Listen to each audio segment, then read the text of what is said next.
اب یہاں پھر آپ دیکھیں پھر کیسا اللہ کا واقعی صبر ہے اور کیا اللہ زبردست ہادی ہے. ایسے ڈیفائنس کے مقابلے میں، ایسی ریزسٹنس اور ایسی بغاوت کے جواب میں بھی اللہ نے رہنمائی کرنا نہ چھوڑی. صبر کے ساتھ اللہ ان کی رہنمائی کرتا رہا. انسان اگر کوئی ہوتا وہ تو کب کا ان پر عذاب ڈال چکا ہوتا، یا پکا فیصلہ کر لیا ہوتا کہ اب نہیں ملے گی ہدایت. اس کا مطلب ہے کہ اللہ تعالیٰ اس طرح غصے سے مغلوب ہو کر کام نہیں کرتا. اللہ کا صبر، اللہ کی رحمت اللہ کے غضب پر حاوی ہے. اور دیکھیں اللہ نے عذاب نازل کیا ان کی ان تمام کج بحثیوں کے باوجود، تو کتنا اچھا ہوا، پورا عرب مسلمان ہو گیا. اگر کوئی انسان ہوتا وہ تو کب کا تہس نہس کر چکا ہوتا. ہمیں تو اتنی جلدی غصہ آ جاتا ہے، ہم تو ہر ایک کو کاٹ کر پھینکنے کو تیار ہو جاتے ہیں. ہم کہتے ہیں سب کو دفن دفاع کرو، کسی کو رکھنے کی ضرورت نہیں، اب نہیں ملے گا. اللہ کا معاملہ نہیں. پھر امید دلائی کہ ابھی بھی تمہارے دل میں اگر کوئی خیال آ رہا ہے تم توبہ کر لو. اللہ اپنے بندوں کی توبہ قبول فرماتا ہے، اور بہت سے گناہوں سے اللہ تو ویسے ہی درگزر فرما دیتا ہے. کبیرہ گناہ ہو گئے ہیں استغفار کر لو، صغیرہ تو ویسے ہی اللہ دھوتا رہے گا تمہارے اعمال نامے سے. تفعلون کا لفظ بھی کتنا پیارا ہے، یہ عام طور پہ نہیں آتا، تعملون کا لفظ آتا ہے. عمل کے اندر نیت اور ارادہ شامل ہوتا ہے کسی کام میں. فعل جو بغیر نیت کے ہو جائے، انوالنٹریلی جس کو ہم کہیں، غیر اختیاری طور پہ کوئی کام ہو جائے، اس سے بھی اللہ واقف ہے. تو ترغیب دی گئی ہے کہ دیکھو اگر تم صاحب ایمان ہو اور تم سے گناہ ہو گیا ہے تو گناہ چھوڑ دو اور تم اللہ کی طرف رجوع کر لو، پلٹ آؤ. یہ تمہاری توبہ ہے. کافر کی توبہ کیا ہوگی؟ کفر چھوڑ دے، ایمان لے آئے. تو اللہ کے ہاں تو توبہ کا دروازہ کھلا ہے، چاہے واحد ایک گناہ پر انسان توبہ کرنا چاہے یا پوری زندگی کے پیٹرن پر شرمندہ ہو، پوری زندگی کے طرز عمل پر شرمندہ ہو، پوری زندگی اس کے لیے شرمندگی کا باعث بن رہی ہو، تو بھی اللہ کی طرف رجوع کرے تو بھی اللہ بخش دے گا. کوہ احد کے برابر اور سمندر کے جھاگ کے برابر بھی گناہ ہوتے ہیں تو اللہ تعالیٰ معاف فرماتا ہے. وَيَسْتَجِيبُ الَّذِينَ آمَنُوا وَعَمِلُوا الصَّالِحَاتِ وَيَزِيدُهُم مِّن فَضْلِهِ. اور ایمان لانے والوں اور نیک عمل کرنے والوں کی دعا قبول فرماتا ہے اور اپنے فضل سے ان کو اور زیادہ دیتا ہے. اللہ بہت عطا کرنے والا ہے. وہ تو رسپونڈ کرتا ہے، جواب دیتا ہے. اللہ کی طرف سے رسپانس آتا ہے کہ تم ایمان لاؤ، نیک عمل کرو. آپ دیکھ رہے ہیں کہ ایمان کے ساتھ مسلسل تکرار آتی ہے عمل صالح کی، کہ قیامت کے دن کسی کے پاس کوئی ایکسکیوز نہ رہے کہ ہمیں تو پتہ ہی نہیں تھا کہ اچھا عمل بھی کرنا ہے. ہم تو سمجھے تھے کہ ہم نے کلمہ پڑھ لیا لا الہ الا اللہ محمد رسول اللہ تو بس ہم جنت میں چلے جائیں گے. جیسے بعض وعظوں کے اندر یہ بات کہی جاتی ہے کہ جس نے کلمہ پڑھ لیا وہ تو کبھی جہنم میں جائے گا ہی نہیں، اور 1,00,000 دفعہ کلمہ اگر پڑھ لیا اور اس کا ختم کر لیا کلمہ طیبہ کا، اور جس کے اعمال نامے سے 1,00,000 دفعہ کلمہ نکل آیا، وہ تو کچھ بھی کرتا رہے جہنم میں نہیں جائے گا. خود ساختہ عقائد، خود ہی تسلی دے لی، تو فل تسلی اپنے آپ کو تھپکا دی اپنے آپ کو کہ بس تسبیح ہلاتے رہو. تسبیح کے دانے گراتے رہنے سے جنت اگر ملتی سب پہنچ جاتے، کچھ مشکل نہ تھا. تو اس غلط فہمی کا شکار کوئی نہ ہو جائے کہ زبان سے بس الفاظ بولنے سے، الفاظ ادا کرتے رہنے سے جنت کی قیمت ادا ہو جائے گی. نہیں، ایمان کے ساتھ عمل ضروری ہے. جیسے ہی قیامت کے دن کوئی ایمان پیش کرے گا فوراً عمل کا سوال ہوگا، دکھاؤ عمل کدھر ہے. جیسے ایک ملک سے دوسرے ملک جانا ہو، آپ ٹکٹ دکھائیں فوراً پاسپورٹ مانگتے ہیں، دکھاؤ پاسپورٹ. اور پاسپورٹ اگر نہیں تو ٹکٹ بیکار ہے، جانے ہی نہیں دیں گے. تو اللہ تعالیٰ تو ایمان اور عمل کا تقاضا فرماتا ہے. اللہ دعا قبول فرماتا ہے، اللہ لوگوں کی محنت کوششیں قبول فرماتا ہے اور اپنے فضل سے ان کو اور زیادہ دیتا ہے، اور اچھے اچھے موقع دیتا ہے نیکیاں کمانے کے. اس لیے کہ ان کے اپنے اندر چاہت تھی، تو ہدایت اپنی چاہت کے حساب سے ملتی ہے. اپنی وسعت کے حساب سے ملتی ہے۔ ہدایت کے درجے بے تحاشا ہیں، کون کتنی ہدایت سنبھال سکتا ہے، کتنی ہدایت مانگتا ہے، اس کے حساب سے اس کو ملتی ہے۔ اور جہاں تک کچھ اور لوگوں کا سوال ہے، ان کا معاملہ ہے، فرمایا والکافرون لہم عذاب شدید، رہے انکار کرنے والے تو ان کے لیے دردناک سزا ہے۔ وَلَوْ بَسَطَ اللَّهُ الرِّزْقَ لِعِبَادِهِ لَبَغَوْا فِي الْأَرْضِ وَلَكِنْ يُنَزِّلُ بِقَدَرٍ مَّا يَشَاءُ إِنَّهُ بِعِبَادِهِ خَبِيرٌ بَصِيرٌ۔ اگر اللہ اپنے سب بندوں کو کھلا رزق دے دیتا تو وہ زمین میں سرکشی کا طوفان برپا کر دیتے، مگر وہ ایک حساب سے جتنا چاہتا ہے نازل کرتا ہے، یقیناً وہ اپنے بندوں سے باخبر ہے اور ان پر نظر رکھتا ہے۔ وہ ایک کہاوت ہے نا کہ پیٹ بھرے کی کھوٹی چالیں، جتنا پیٹ بھرتا ہے اتنی غفلت کی نیند آتی ہے انسان کو۔ تو یہاں پر تسلی ہے کہ دیکھو، اگر کسی کو کھلا رزق نہیں مل رہا، اس میں اس کی اپنی بھلائی ہے۔ ہو سکتا ہے زیادہ ملنے کی وجہ سے سرکشی پر آمادہ ہو جاتا، غافل ہو جاتا، ایک مطلب یہ ہے۔ دوسرا مطلب بے قدر سے لیا ہے کہ اللہ اندازے کے حساب سے نازل فرماتا ہے، یعنی ایک شخص کو جتنا رزق درکار ہے، جتنی ضروریات درکار ہیں، اللہ اکٹھی ایک دفعہ میں نہیں دے دیتا، سنبھالنا مشکل ہو جائے، بلکہ اللہ تھوڑا تھوڑا کر کے حساب سے اس کو ریلیز کرتا رہتا ہے، ریشننگ کر کے رکھتا ہے، تاکہ سنبھالنا آسان ہو، سارا وقت سنبھالنے رکھنے میں نہ گزر جائے، اتنا ملے کہ بس آگے عمل کرتا رہے انسان۔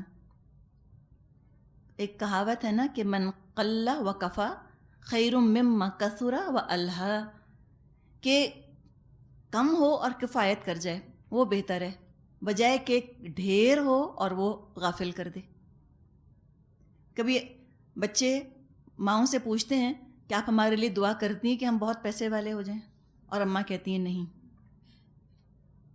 مت دعا کیجیے گا اپنے بچوں کے لیے کہ بہت پیسے والے ہو جائیں، دعا کیجیے گا وہ جو نبی اکرم صلی اللہ علیہ وسلم نے دعا کی تھی اپنے اہل کے لیے، کہ اللہ ان کو کفایت جتنا دے کہ بس کھاتے پیتے رہیں، محتاج نہ ہوں کسی کے، اتنا ان کو نہ ملے کہ یہ غافل ہو جائیں۔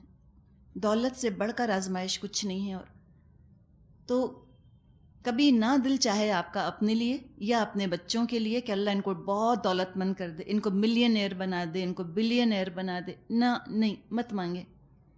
ایک صورت ہے کہ اللہ اگر یہ جنت کما سکتے ہیں تو ان کو دے، اگر وہ فتنہ بنتی ہے مت دے۔ ایک حدیث میں مضمون آتا ہے کہ اللہ تعالیٰ نے فرمایا ہے کہ میرا جو بندہ کم رزق پر راضی ہو جائے گا، میں اسے کم عمل پر راضی ہو جاؤں گا۔ تو آخرت کا حساب کتنا ہلکا ہے۔ تو اللہ تو خبیر ہے، بصیر ہے، سب دیکھ رہا ہے۔ فرمایا وَهُوَ الَّذِي يُنَزِّلُ الْغَيْثَ مِن بَعْدِ مَا قَنَطُوا وَيَنشُرُ رَحْمَتَهُ وَهُوَ الْوَلِيُّ الْحَمِيدُ وَمِنْ آيَاتِهِ خَلْقُ السَّمَاوَاتِ وَالْأَرْضِ وَمَا بَثَّ فِيهِمَا مِن دَابَّةٍ وَهُوَ عَلَى جَمْعِهِمْ إِذَا يَشَاءُ قَدِيرٌ۔ وہی ہے جو لوگوں کے مایوس ہو جانے کے بعد می برساتا ہے اور اپنی رحمت پھیلا دیتا ہے، اور وہی قابل تعریف ولی ہے۔ اس کی نشانیوں میں سے ہے یہ زمین اور آسمانوں کی پیدائش اور یہ جاندار مخلوقات جو اس نے دونوں جگہ پھیلا رکھی ہیں، وہ جب چاہے انہیں اکٹھا کر سکتا ہے۔ یعنی اللہ کی رحمت سے مایوس نہ ہونے کا سبق سکھایا جا رہا ہے۔ سرد گرم، اچھے برے حالات، خوشیاں، غم، تنگی، کشادگی، یہ تو لازم اور ملزوم ہے نا۔ جیسے ہر رات کے ساتھ دن اور ہر دن کے ساتھ رات جڑی ہوئی ہے، اسی طرح خوشیاں اور غم یہ دو دھارے انسان کی زندگی میں ساتھ ساتھ چلتے ہیں۔ کبھی حالات بہت اچھے، کبھی حالات بہت برے۔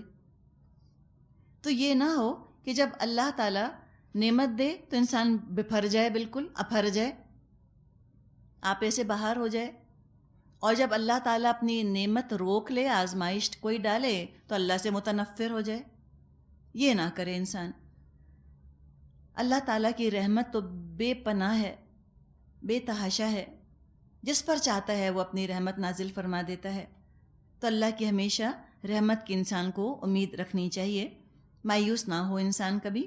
بارش بھی تو نازل ہوتی ہے، ہر دفعہ بارش آتی ہے، ہر دفعہ ہریالی ہو جاتی ہے، تو کبھی گناہ ہو جائیں، انسان کو لگے کہ زندگی تو میری بالکل ہی بنجر ہو گئی ہے، بالکل اسٹرائل ہو گئی ہے، کوئی نئی نیکی کی فصل نہیں لگ رہی، پرانی نیکیاں بھی باسی ہوتی چلی جا رہی ہیں، مزہ نہیں آ رہا کچھ۔ ایک بعض دفعہ فیلنگ آتی ہے نا، لگتا ہے اسٹیگنیشن آ گیا زندگی کے اندر، کچھ نہیں ہو رہا، لگتا ہے کہ پتہ نہیں کیا ہو رہا ہے میرے ساتھ۔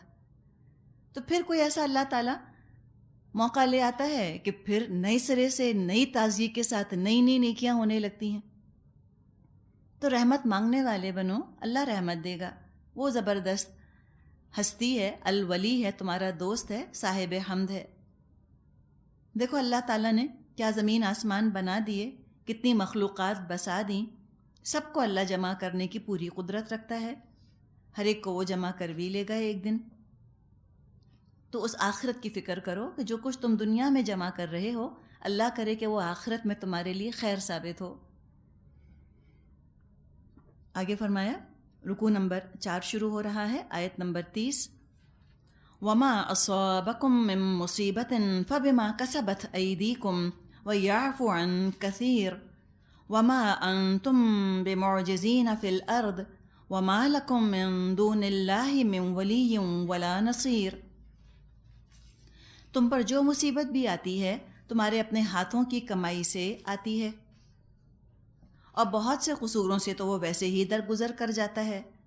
تم زمین میں اپنے اللہ کو عاجز کرنے والے نہیں ہو، اور اللہ کے مقابلے میں تم کوئی حامی اور ناصر نہیں رکھتے۔ اب یہاں پر مزید تھوڑی تسلی ہے جو کہ دی جا رہی ہے، تھوڑی سی ہم اس پر بات کرتے ہیں کہ کیا بات ہے جو کہ کی جا رہی ہے۔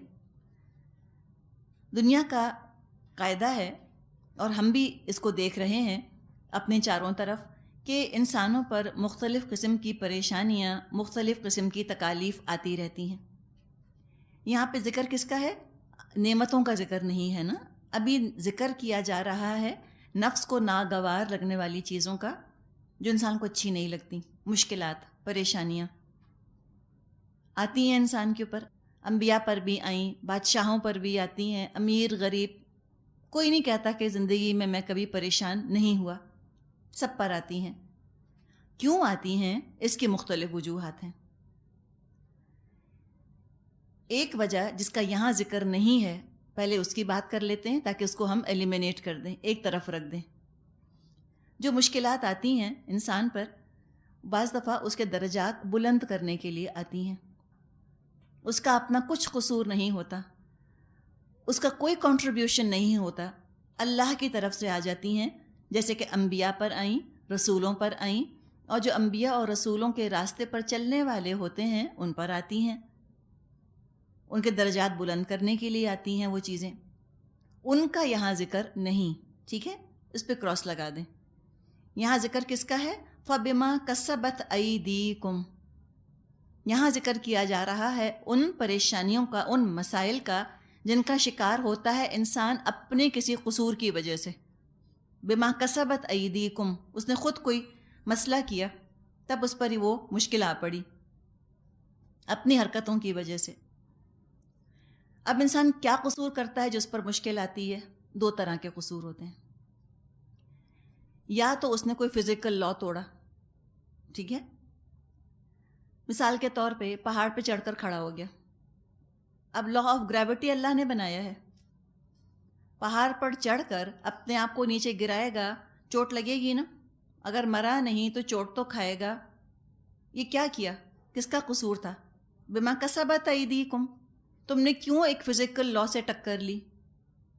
آگ ہے، آگ جلاتی ہے، کسی نے ہاتھ دے دیا آگ کے اندر، لاپرواہی کی وجہ سے یا غفلت کی وجہ سے یا جان بوجھ کے، تو آگ جلائے گی نا۔ تو یہ کیا ہوا؟ یہ مشکل جو آئی، یہ جو جلے، کس وجہ سے؟ بما کسبت ایدیکم، تمہاری اپنی غلطی تھی، تم ایک فزیکل لا کی زد میں آ گئے۔ اب اس میں یہ جو فزیکل لا کو انسان توڑتا ہے اس کا وہ خمیازہ بھگتتا ہے۔ گاڑی تیز چلائی، ایکسیڈنٹ ہو گیا، اپنا قصور تھا نا۔ اب یہ جو دنیا میں جو فزیکل لا توڑنے کی وجہ سے انسان پر مشکلات آتی ہیں، اس کے آخرت میں مختلف لوگوں کے مختلف نتائج نکلتے ہیں. کلیئر ہو گئی یہ بات؟ کیسے؟ کافر اگر کوئی فزیکل لا توڑتا ہے جو اللہ کو آخرت کو نہیں مانتا، دنیا میں تو اس نے مشکل اٹھائی، آخرت میں بھی یہ مشکل اٹھانا کوئی فائدہ نہیں دے گا اس کو، کچھ نہیں اللہ تعالیٰ معاف کرنے والا اس کا، اس لیے کہ مانتا ہی نہیں آخرت کو. تو ایسا نقصان ہے یوں سمجھیں کافر کا دنیا میں کہ اس کا ایکسیڈنٹ ہو گیا، اس کا ہاتھ جل گیا، اس کو کانٹا چبھ گیا، اس کا گھر برباد ہو گیا، سونامی کا شکار ہو گیا، مثال کے طور پہ کچھ بھی ہو گیا، دنیا کا لاس تو ہوا. لیکن ایسا ہے جیسے ایک انسان ہے جس کا کہ مال انشورڈ نہیں، تو مال بھی برباد ہوا، صلہ بھی کچھ نہ ملا. یہ ہے کافر کا حال. کافر بیچارہ ان انشورڈ ہے، انشورنس نہیں کروایا اس نے اپنا. ایمان انسان کا انشورنس ہے. ایک مومن کسی فزیکل لا کی زد میں آ گیا، اس کا ہاتھ جل گیا، اسے کانٹا چبھ گیا، تو دنیا میں جو یہ مشکل اس پر آئے گی وہ آخرت میں اس کے لیے فائدہ مند ہوگی. کوئی نہ کوئی اس کا گناہ جو ہے وہ اللہ تعالیٰ مٹا دے گا. جیسے حدیث میں آتا ہے کہ ایک کانٹا بھی انسان کو چبھتا ہے تو اللہ تعالیٰ اس کے بدلے کوئی نہ کوئی گناہ معاف کر دیتا ہے. بخار بھی آتا ہے تو گناہ جھڑ جاتے ہیں، یہ ہم نے پڑھا ہے نا حدیثوں میں. تو کوئی بد پرہیزی کی تھی تبھی تو بخار چڑھا نا، چڑھ گیا بخار، کوئی بات نہیں، ایک فزیکل لا کی زد میں آ گئے، ایک گناہ نہیں ہے تمہارا.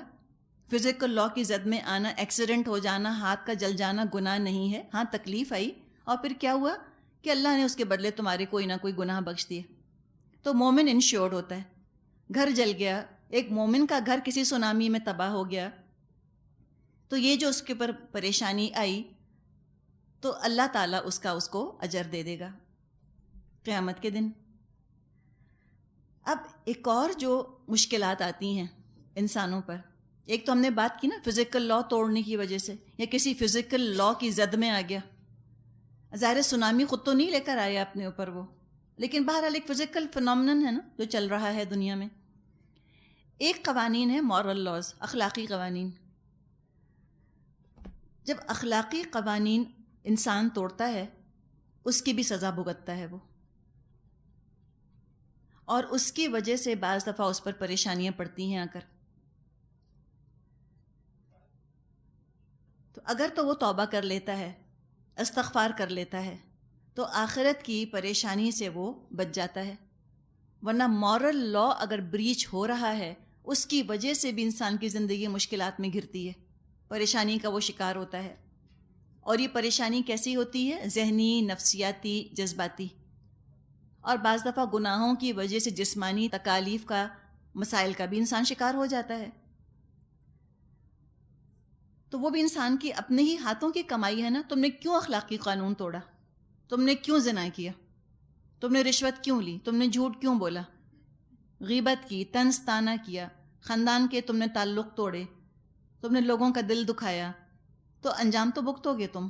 بما کسبت ایدیکم، یہ تمہارے ہاتھوں کی کمائی ہے جس کی وجہ سے آج تم پریشان بیٹھے ہو، لڑائیاں ہو رہی ہیں، جھگڑے ہو رہے ہیں. اس پہ استغفار کر لے انسان تو اللہ تعالیٰ اس کو بخش دیتا ہے. اور باقی بہت سی ایسی چیزیں ہیں کہ جن کو تو اللہ ویسے ہی معاف فرما دیتا ہے. کتنی ایسی تکالیف ہیں جو کہ ہم پہ آ سکتی ہیں، اللہ تعالیٰ ہمیں ویسے ہی بچا لیتا ہے. جیسے ہم نے اس دن بھی بات کی تھی، پتہ نہیں کتنے جراثیم ہیں ہمارے چاروں طرف، اللہ ہمیں پروٹیکٹ کر لیتا ہے، وہ ہم پر اثر انداز نہیں ہوتے. تو آپ دیکھیں جیسے کہ نوح علیہ السلام کی قوم تھی، اس پر عذاب آیا، پانی میں ڈوبے نا وہ، لیکن آخرت کی پکڑ سے وہ نہیں بچیں گے. اگر ایک مومن ہے وہ پانی میں ڈوب جاتا ہے تو اس کو تو شہادت کا ایک درجہ ملے گا. تو یہ فرق ہو جاتا ہے اس کے اندر.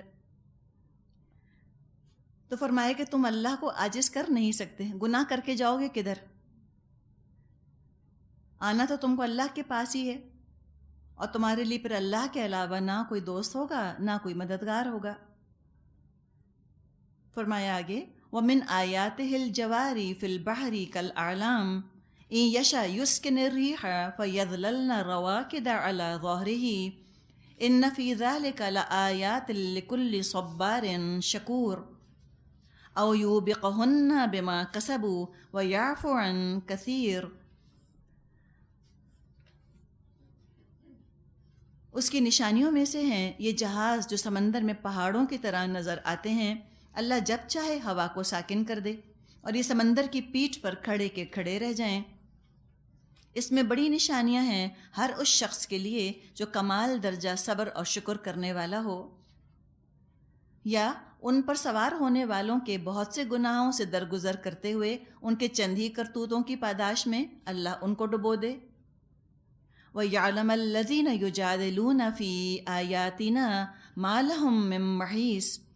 اور اس وقت ہماری آیات میں جھگڑنے والوں کو پتہ چل جائے کہ ان کے لیے کوئی جائے پناہ نہیں. جوار جاریہ کی جمع ہے. جاریہ بھی بڑا دلچسپ لفظ ہے. لونڈی کے لیے بھی لفظ آتا ہے جاریہ، اور کشتی کے لیے بھی آتا ہے. شاید دونوں چلتی رہتی ہیں. یہ جو کنیزیں وغیرہ ہوتی تھیں وہ دوڑ دوڑ کے ادھر ادھر کام کیا کرتی تھیں، تو جاریہ ایک ینگ لڑکی، ینگ کنیز، اس کے لیے لفظ آتا ہے. اور کشتی کے لیے بھی آتا ہے. اعلام، علم کی جمع ہے اعلام. مراد لمبا پہاڑ، کہ دیکھو کیسے اللہ تعالیٰ نے اس طرح سے جہاز چلا دیے. ایک پتھر ڈالو تو پانی میں ڈوب جاتا ہے، لیکن قوانین قدرت اللہ کے ایسے ہیں کہ اتنے بڑے بڑے جہازوں کو اس نے اس قابل بنا دیا کہ پانی کی سطح پر تیر جائیں. تو پانی کے اندر یہ جہاز کو تیرانے کی خوبی اللہ ہی نے رکھی پانی میں. اگر یہ نہ ہوتا، ڈسپلیسمنٹ آف واٹر کا قانون نہ ہوتا، جہاز ڈوب جاتے. پھر ہوا کی طرف اشارہ کیا گیا کہ دیکھو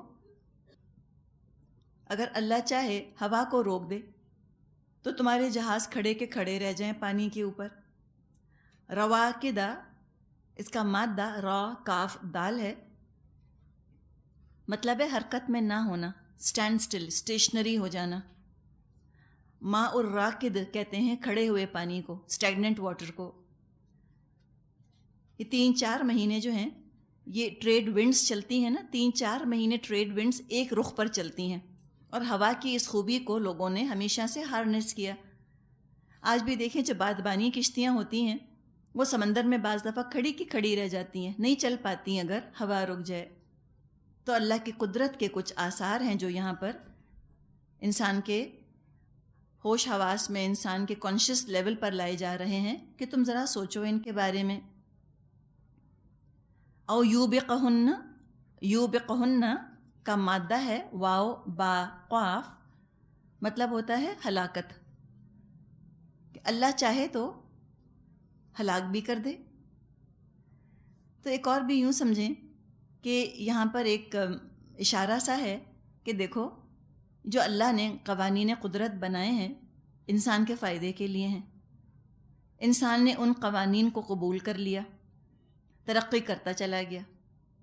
اگر انسان فزیکل لاء سے لڑتا رہتا، اسی بات پہ ناراض رہتا کہ یہ گریوٹی جو ہے یہ اس رفتار سے کیوں ہے، 9.6 کیوں ہے، یا کسی اور کانسٹنٹ سے وہ لڑتا جھگڑتا رہتا، ترقی نہ کر سکتا. لڑتے رہو، مت قبول کرو، بیٹھے رہو غاروں کے اندر. ان چیزوں کو، اللہ کے قوانین کو قبول کیا تو کتنی مادی ترقی ہوئی. اسی طرح جیسے فزیکل لاز ہیں جو انسان کے بس میں نہیں، اس لیے کہ انسان کے بنائے ہوئے نہیں، اسی طرح مورل لاز ہیں جو اللہ نے بنا دی، اخلاقی قوانین. ان سے لڑتے رہنا بیکار ہے. انسانوں نے نہیں بنائے، اللہ نے بنائے ہیں. اگر انسان لڑنا چھوڑ دے مورل لا سے، اخلاقی قوانین سے، وہ بھی روحانی ترقی کرتا چلا جائے گا. جیسے فزیکل لا سے فائدہ اٹھائے مٹیریل پروگریس ہوئی، مورل لا سے فائدہ اٹھائے اسپریچول پروگریس ہوگی. آج کل جو یہ انسان جانوروں سے بدتر ہو گیا ہے، وہ یہ فرشتوں سے آگے نکل جائے گا. اور یہ آیات جو ہیں، یہ جو لاز ہیں، یہ قرآن کی آیات میں ملیں گے. لیکن لوگ تو بس لڑتے ہی رہتے ہیں اللہ کے قوانین سے، مانتے نہیں. تو ان کو تو جائے پناہ کوئی ملنے والی ہے نہیں. آیت 36 فَمَا أُوتِيتُم مِّن شَيْءٍ فَمَتَاعُ الْحَيَاةِ الدُّنْيَا وما عند اللہ خیر وابقى للذین آمنوا وعلی ربہم یتوکلون.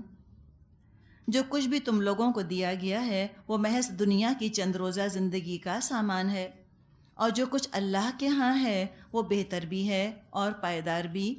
وہ ان لوگوں کے لیے ہے جو ایمان لائے اور جو اپنے رب پر بھروسہ کرتے ہیں.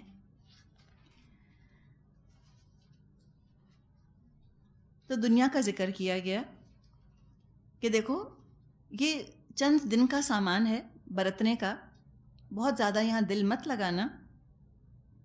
تم اپنی توجہ کو مرکوز رکھو، ٹارگٹ اپنا تم فوکسڈ رکھو آخرت. بہتر بھی ہے اور ابقا، بہت بہتر ہے کوالٹی میں بھی، اور پائیدار بھی ہے، باقی رہنے والی. ان لوگوں کے لیے ہے جو ایمان لائیں اور اپنے رب پر توکل کرتے ہیں. تو یوں سمجھیں کہ اب یہاں سے جو یہ شروع ہو رہا ہے مضمون، اب اس رکوع کے آخر تک سمجھیں کہ جک حزب اللہ وجود میں آئے گی نا، جو اللہ کے دین کو، ان اقیم الدین، جس کا ذکر ہم سورہ زمر سے پڑھ رہے ہیں، مخلصین لہ الدین. وہ لوگ جو کہ دین قائم کرنا چاہتے ہیں، نظام عدل قائم کرنا چاہتے ہیں، ان کی ترجیحات، ان کی پرائیورٹیز، ان کے معاملات آپس میں ایک دوسرے کے ساتھ طریقہ کیا ہوتا ہے، اس کا تھوڑا سا ان کے اعمال کا ذکر آئے گا کہ کیا کیا کوالٹیز ہیں جو کہ حزب اللہ میں ہونی چاہیے. تو انشاءاللہ تعالیٰ پھر ہم اس کے بارے میں بات کریں گے. نحمدہ ونصلی علی رسولہ الکریم، اما بعد فاعوذ باللہ من الشیطان الرجیم. بسم اللہ الرحمن الرحیم. رب اشرح لی صدری ویسر لی امری واحلل عقدۃ من لسانی یفقہوا قولی. سورۃ الشورى آیت نمبر 36 سے ہم شروع کریں گے. فرمایا فما اوتیتم من شیء فمتاع الحیاۃ الدنیا وما عند اللہ خیر وابقى للذین آمنوا. جو کچھ بھی تم لوگوں کو دیا گیا ہے وہ محض دنیا کی چند روزہ زندگی کا سر و سامان ہے، اور جو کچھ اللہ کے ہاں ہے وہ بہتر بھی ہے اور پائیدار بھی، اور ان لوگوں کے لیے ہے جو اپنے رب پر ایمان لائے. دنیا کی حیثیت بتا دی گئی کہ اس کی حیثیت تو سمجھو کہ ایک متاع کی سی ہے، سامان کی سی ہے. اس سامان کو استعمال کر کے اور تم اپنے لیے آخرت حاصل کر لو. یہاں کی نعمتیں تو جنت کی نعمتوں کا ایک بڑا ہی ادنا سی جھلک ہیں، پیل ریفلیکشن ہیں، اور یہاں کی تکلیفیں جہنم کے عذاب کی ایک معمولی سی جھلک ہیں. کوئی چیز دائمی نہیں، پرماننٹ نہیں یہاں کی. تو لہٰذا آخرت میں ٹرانسفر کرنے کی ضرورت ہے. فرعون کو اللہ نے اتنا کچھ دیا، اپنے ساتھ اس نے اتنا سارا مال اور اسباب دفن کرنے کا بھی حکم دیا، لیکن یوزلیس طریقہ تھا اس کا. فرعون ان نعمتوں میں سے ایک نعمت کو بھی آخرت میں ٹرانسفر نہ کر پایا. تو واحد طریقہ ان چیزوں کو آخرت میں ٹرانسفر کرنے کا یہ ہے کہ آخرت میں بھی ہم کو یہ چیزیں فائدہ دیں. وہ یہ کہ جو اللہ نے عطا فرمایا اور جن چیزوں سے ہمیں محبت ہے ان کو الحی کے ساتھ جوڑ دیا جائے، الحی کے ساتھ اٹیچ کر دیا جائے، اللہ کی راہ میں لگا دیں، کھپا دیں. جو اپنے پاس رکھے گا نقصان اٹھائے گا، جو اللہ کی راہ میں لگائے گا اللہ پروان چڑھائے گا اور اللہ اس کو بڑھائے گا. اور جب ہم اپنے اصلی ٹھکانے کو لوٹیں گے تو اپنی توقعات، اپنی ایکسپیکٹیشن سے کئی گنا بڑھ کر انشاءاللہ صلا پائیں گے. تو دنیا میں تو لگا دو، دنیا میں تو جد و جہد کرو، تم محنت مشقت کرو، اور پھر کیا کرو؟ وَعَلَىٰ رَبِّهِمْ يَتَوَكَّلُونَ، اور اپنے رب پر وہ بھروسہ کرتے ہیں. یہ ہے سمجھنے کی بات. اگر ہم فرسٹریشن سے بچنا چاہتے ہیں تو اس آیت کو اپنے دل پہ لکھ لیں. ساری محنت کر لے انسان، بھرپور جد و جہد کر لے، کوشش کر لے، لگا دے، کھپا دے، کر جائے عمل، اور کوشش کر کے نتیجہ اللہ پر چھوڑ دے. اپنی محنت کے صلے میں ضروری نہیں کہ کامیابی نصیب ہو۔ جو لوگ یہ سمجھ کر محنت کرتے ہیں کہ کامیابی ضرور ملے گی، محنت کا پھل اس دنیا میں ضرور نکلے گا، وہ اکثر نا امید ہوتے ہیں۔ تو اس فریم آف مائنڈ کے ساتھ انسان اپنا مال، اپنا وقت، اپنی محنت اور صلاحیت انویسٹ کرے کہ اصل صلہ تو آخرت میں ملے گا۔ ہاں، اگر یہاں ڈویڈنڈ کے طور پہ اللہ دنیا کی کامیابی دکھا بھی دیتا ہے تو اس کی مہربانی، یہ نفل ہے، ورنہ اصل صلہ تو اللہ کے پاس ملنے والا ہے۔ اور کون ہوتے ہیں اچھے لوگ؟